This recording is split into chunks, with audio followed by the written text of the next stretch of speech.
우리가 아는 것처럼 구약 성경은 39권입니다. 이 39권의 성경 가운데에 예언서는 17권이죠. 분량에 따라서 대예언서, 소예언서로 나눕니다. 대예언서는 5권, 소예언서는 12권입니다. 근데 예언서가 쓰여진 시대로 구분하면 분열왕국 시대에는 12권, 포로 시대에 2권, 포로 귀환 시대에 3권으로 나눌 수 있습니다. 오늘 본문인 다니엘서와 우리가 새벽 기도 시간에 함께 묵상하고 있는 에스겔서는 바로 포로 시대에 쓰여진 예언서입니다. 포로 시대는 다른 말로 우리가 바벨론 포로기 혹은 바벨론 유수라고도 표현을 합니다. 바벨론 포로기는 주전 605년 제1차 바벨론 포로 사건부터 바사왕 고레스의 유다 귀환 칙령이 이루어진 이후에 스룹바벨의 인도에 따라서 이루어진 제1차 바벨론 귀환 사건, 즉 주전 537년까지 약 70년의 시간을 이야기합니다. 예레미야 25장 1절을 보면 이렇게 기록되어 있습니다. 이 모든 땅이 폐허가 되어 놀랄 일이 될 것이며 이 민족들은 70년 동안 바벨론의 왕을 섬기리라. 남유다는 바벨론으로부터 주전 605년 또 597년, 586년 이 3차례의 침공을 당하게 됩니다. 결국에 주전 586년에 바벨론에 의해서 예루살렘이 함락이 되고 유다는 멸망을 하게 됩니다. 유다 사람들은 나라가 무너지고 하나님의 성전이 불타고 또한 자신들을 지도하고 인도했던 왕과 제사장과 귀족들이 모욕을 당하거나 또 죽임을 당하거나 포로로 끌려가는 참상을 눈으로 보게 됩니다. 대다수 유다 사람들은 바벨론의 식민 정책에 따라서 머나먼 낯선 땅으로 가게 되었고 모여 살지 않고 흩어져 살게 되었습니다. 오늘 본문의 다니엘서를 보면 유다의 바벨론 포로기에 대한 서술로 시작합니다. 1절을 보면 유다 왕 여호야김이 다스린 지 3년이 되던 해에 바벨론 왕 느부갓네살이 예루살렘 성에 이르러 성을 에웠었다. 여호야김 왕은 요시야 왕의 아들입니다. 요시야 왕이 무기토 전투에서 애굽의 바로 누구에게 패하게 되고 죽임을 당하게 되죠. 그러자 남유다 백성들은 그의 아들인 여호아하스를 왕으로 세우게 됩니다. 그러나 애굽 왕 바로 누고는 이 바벨론과 동맹을 맺었던 그 요시야의 대적에 대해서 보복하는 의미로 여호아하스를 폐위를 시켜버리고 그의 이복 형제인 엘리야김을 왕으로 세웁니다. 그 엘리야김을 여호야김이라 이름을 바꾸게 되죠. 여호야김은 여호와께서 일으키신다라는 이름의 뜻이 있습니다. 근데 그 이름의 뜻과는 다르게 바벨론을 선결하는 그 하나님의 말씀을 거역하고 애굽의 꼭두각시로서 조공을 바치고 애굽만을 충성합니다. 여호야김이 왕이 된 지 3년째 되던 해에 바벨론 왕자인 느부갓네살이 이 과거 근동 지역에서 강자였던 하지만 지금은 힘이 점점 빠지고 있는 아수르를 공격합니다. 그러나 또 다른 세력이 있었습니다. 바로 애굽입니다. 이 애굽은 시간이 지나면서 세력이 커지는 바벨론을 견제하기 위해서 갈그미스라는 지역까지 출병을 하게 됩니다. 그곳에 두 나라가 전투를 벌였는데 결국 애굽의 바로누고가 지게 되지요. 그리고 그 동맹국이었던 유다까지 공격을 하게 됩니다. 당시 여호야김은 결코 느부갓네살의 적수가 될 수가 없었습니다. 느부갓네살은 여호야김에게 조공을 바치고 바벨론에게 충성을 다할 것을 요구합니다. 그러나 이 요구 제안을 여호야김은 거절을 하지요. 근데 느부갓네살이 여호야김을 사로잡고 예루살렘 성읍과 성전을 약탈하기 시작합니다. 그때 느부갓네살의 아버지인 나보폴라살이라는 왕이 죽게 되었습니다. 결국 느부갓네살은 다시 바벨론으로 돌아가게 됩니다. 그때 여호야김을 풀어주는 대신에 바벨론에게 충성하기로 맹세하고 나서 다시 왕으로 복권을 시킵니다. 그러나 여호야김 왕이 느부갓네살이 바벨론으로 돌아가자마자 바로 배신을 하게 됩니다. 느부갓네살의 배신의 대가로 이 봉신국을 다스리기 위한 볼모로 남유다 왕족과 또한 귀족들의 자녀를 바벨론 포로로 잡아갑니다. 이때에 다니엘과 그 친구들이 잡혀가게 되는데 이것이 바로 제1차 바벨론 포로이고 예레미야 경고한 것처럼 70년의 포로 생활이 시작한 사건이 됩니다. 바벨론 왕 느부갓네살은 유대인 포로 가운데의 왕족과 귀족 중에서 이 왕궁의 직무를 수행할 수 있는 정신적으로 또한 신체적으로 역량을 갖춘 15살에서 20살의 젊은이들을 선발해서 갈대아 학문과 언어를 가르칩니다. 이 갈대아는 아브라함의 아버지인 데라가 살던 그 우르 지역을 포함한 고대 바벨론 제국의 남부 지역을 말합니다. 고대 바벨론에서 이 갈대아 출신 사람들이 중심에 되어서 지배계층이었고 그들이 이끌어가면서 문명 역시도 꽃을 피우기 시작합니다. 그런데 이 신바벨론 제국에서도 이들이 지배계층으로 자리를 잡게 되죠. 자연스럽게 그들이 쓰는 언어, 그들이 배우는 학문이 이 바벨론의 주류가 되었고 왕실에서는 당연히 그 언어와 학문을 가르칠 수밖에 없었습니다. 느부갓네살 왕이 왕족과 귀족 청소년들을 선발해서 교육을 시킨 이유는 그들을 통해서 유다 사람들의 삶에 이 바벨론의 문화를 이식을 시키고 또한 바벨론 왕실을 섬기게 하기 위해서입니다. 사람들의 삶에 바벨론 문화를 그들을 통해서 이식을 시키지 않으면 안 되었기 때문입니다.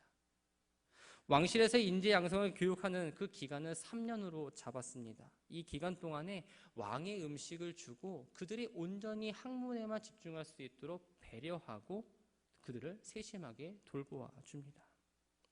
다니엘을 비롯한 친구들이 이 교육을 받았습니다.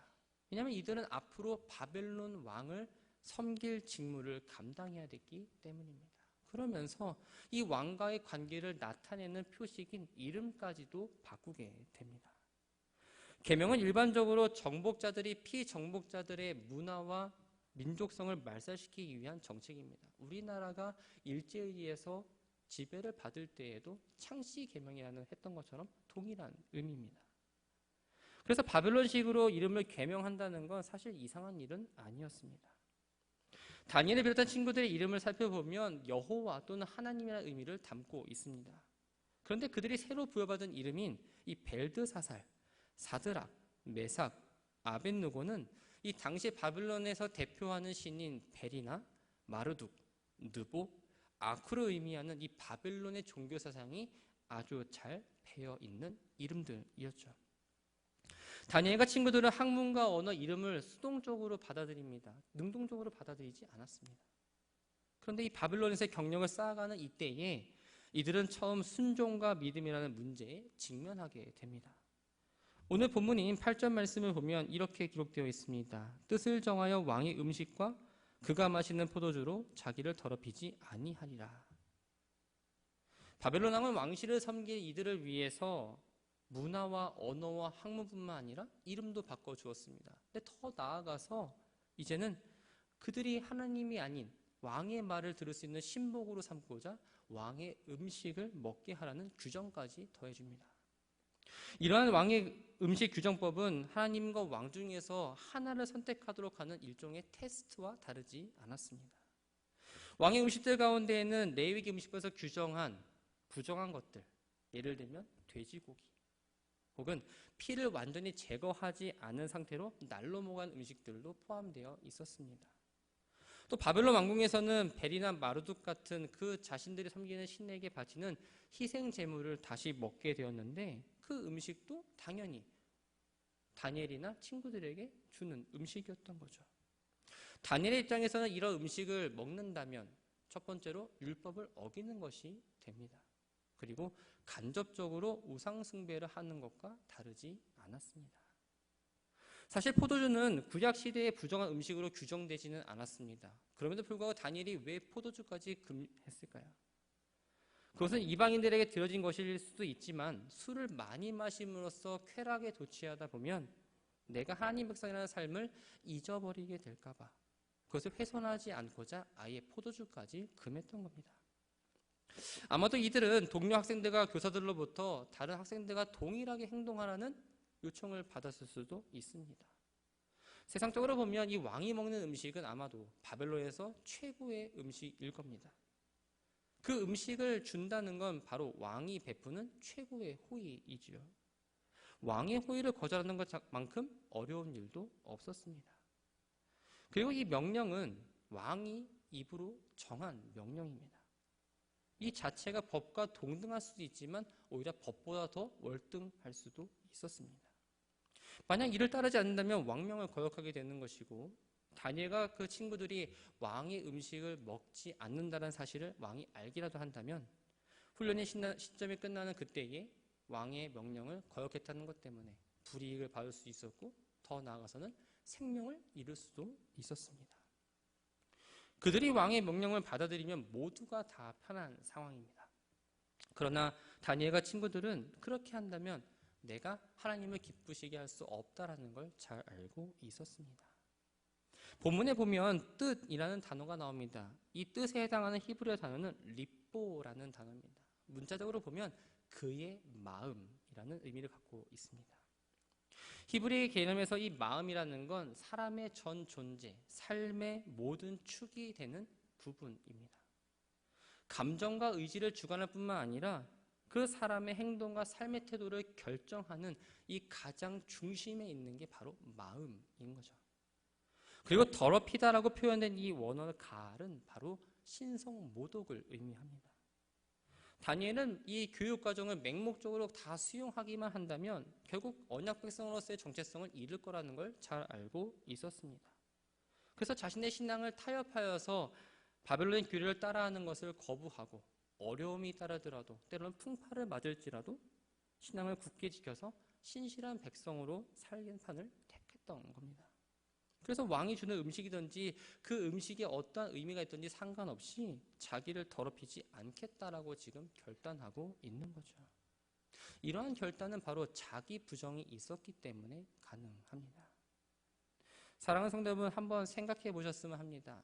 먹는 것, 입는 것, 갖고 싶은 것, 꼭 집착하고 있지는 않으십니까? 집착이라는 게 뭔가 이거를 얻으면 안 된다는 그런 알탕끝탕이 아니라 여러분들 마음 가운데 꼭 그것을 얻고자 하는 마음은 누구나 다 있다라는 거죠. 높은 자리에 올라가고 싶어 합니다. 다른 사람에게 많은 인정을 받고 싶어 하지요. 위험이나 어려움 없이 평탄하고 성공한 삶을 살고 싶다라는 마음은 누구나 갖고 있습니다. 혹 내가 그렇게 산다면 다른 사람들 앞에서 자랑하고 싶기도 합니다. 지금 충분하고 넉넉합니다. 그런데 내가 만족하지 못해서 더 높이 올라가고 싶어하고 더 많이 갖고 싶어하고 더 오래 안정적으로 누리고 싶어합니다. 그것을 목표로 삼고 애를 쓰기도 하죠. 그런데 참 신앙의 삶을 살기를 원한다면 다니엘과 이 친구들처럼 지금 누리고 있는 것들이나 남들처럼 누리고 싶다는 것을 포기할 수도 있어야 합니다. 내려놓을 수 있어야 한다는 거죠. 성경은 바른 신앙의 길을 가기 위해서는 반드시 철저한 자기 부정이 있어야 된다고 우리들에게 가르칩니다. 성경에 나오는 믿음의 사람들의 삶을 살펴보면 다 그런 삶을 살았습니다. 대표적으로 아브라함을 한번 볼까요? 아브라함은 처음 부름받을 때에 자기 본토 친척 아비의 집을 떠났어야 했습니다. 이후에 조카 롯과 갈라질 때에는 롯에게 먼저 선택권을 보여주는 모습도 보입니다. 또 언약의 자손은 아니지만 첩의 자손이었지만 첫 아들인 이스마엘을 하나님의 명령에 따라서 하갈과 더불어 자기 집에서 내보냅니다. 이처럼 우리가 바른 신앙의 길을 살아가려면 철저하게 자기 부정의 삶을 살아가야 합니다. 여전히 내 안에 내가 가득 차 있고 교회에 올 때와 여러분의 삶의 모습이 다르다면 바른 신앙의 삶, 또 하나님 주시는 그 은혜와 축복을 알지 못하고 누릴 수 없는 삶을 살아갑니다. 하나님의 뜻은 분명히 아니라고 말합니다. 근데 우리는 내 생각대로 맞다라면서 우기고 나아가죠. 하나님이 내려놓으라 말씀하시지만 우리는 여전히 내려놓지 못합니다. 그런데 하나님께서 말씀하실 때 그 음성에 순종할 수 있는 우리들에게 믿음이 있어야 합니다. 이러한 믿음을 갖고 마음을 갖고 살아갈 때에 우리의 신앙은 더욱더 견고해질 수 있습니다. 바라기는 자기를 부정하고 하나님을 인정하는 삶을 살아가시기 바랍니다. 하나님을 인정하면 자연스레 자기 부정은 이루어집니다. 나를 부정할 때 나를 통해서 하나님께서 역사하십니다. 우리를 통해서 일하시고 하나님의 섭리 가운데 모든 것들이 흘러갑니다. 그래서 하나님의 성도라는 정체성을 잃어버리지 마시고 믿음을 견고히 세우며 나아가는 성도 되기를 기원합니다. 다니엘과 친구들은 비록 음식 문제에 대해서 나름대로 확고한 결단을 가졌습니다. 근데 문제는 뭘까요? 내가 마음먹은 대로 실행할 수 있는 위치에 있지 않았습니다.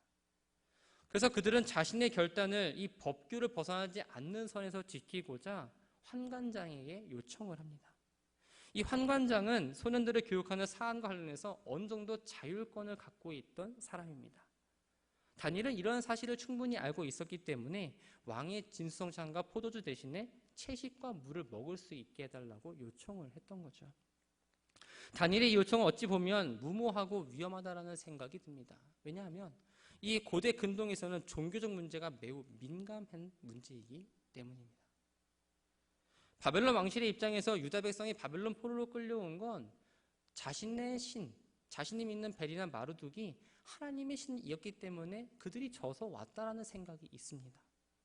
그런데 아직도 그들은 이스라엘 신에 대한 헌신의 마음을 드러내면서 이 바벨론 왕실의 규례를 어기려고 한다면 바벨론의 왕에 대한 항명으로밖에 보여줄 수 없기 때문입니다. 그런데 9절을 보면 하나님이 다니엘로 하여금 환관장에게 은혜와 긍휼을 얻게 하신지라라고 말씀합니다.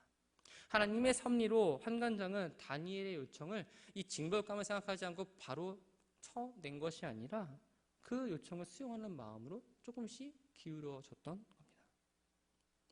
한편 환관장은 소년들 교육을 담당하는 책임자로서 그 권한을 부여했던 이 왕에 대한 두려운 마음을 다니엘에게 고백합니다. 느부갓네살 왕은 심성이 사납고 성질이 워낙 급해서 자신의 마음을 불쾌하게 할 경우에는 그 누구도 상관없이 극형을 가할 정도로 완고한 사람이었습니다. 늘 옆에서 그 왕을 섬기고 바라봤기 때문에 누구보다도 그 성격을 잘 알고 있었던 거죠. 그래서 자신이 임의대로 이 다니엘의 요청을 들어줬을 때 혹 문제가 생긴다면 나는 그 직위를 박탈당할 뿐만 아니라 목숨까지 잃을 수 있다라고 생각을 했던 겁니다. 환관장이 우려했던 건 무엇일까요? 요청을 들어주면서 생기는 문제에 대한 책임이었습니다. 만약 이 문제에 대해서 개인적인 책임을 면할 수 있다면 그 요청을 들어줄 수 있다는 환관장의 마음을 다니엘은 읽었던 겁니다. 그래서 다니엘은 환관장 밑에서 자신을 감독하는 관리에게 똑같은 사안을 가지고 열흘 동안 자신과 친구들을 시험해 볼 것을 요청을 하고 있는 겁니다. 열흘이면 얼굴빛을 통해서 충분히 그 결과가 드러나는 시간입니다.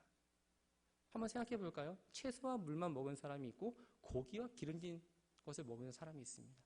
누가 얼굴이 더 팽팽하고 환할까요? 당연히 고기를 먹은 사람이 그럴 겁니다. 그런 다니엘은 그 결과에 대해서 전적으로 주권자 되시는 하나님께 결과를 맡기고 제안을 했던 거죠. 감독관은 다니엘과 세 친구들의 제안에 동의했고 그 요청대로 열흘간 시험할 것을 결정합니다. 이제 열흘의 시간이 끝났습니다. 어떻게 되었습니까? 15절을 보면 열흘 후에 그들이 얼굴이 더욱 아름답고 살이 더욱 윤택하여 왕의 음식을 먹는 다른 소년들보다 더 좋아 보인지라 라고 말합니다. 다니엘의 확고한 믿음대로 하나님의 은밀한 역사가 임해서 놀라운 일이 발생하고 다니엘은 원하는 대로 우상에 바친 제물을 먹지 않고 율법이 금하는 음식도 먹지 않으면서 바벨론 왕실에서 교육하는 교육생으로서의 합법적인 위치를 지킬 수가 있었습니다. 또한 다니엘과 그 세 친구들을 감독하는 사람들도 다니엘과 그 친구들의 신앙을 인정하면서 그의 신념을 지킬 수 있도록 배려합니다.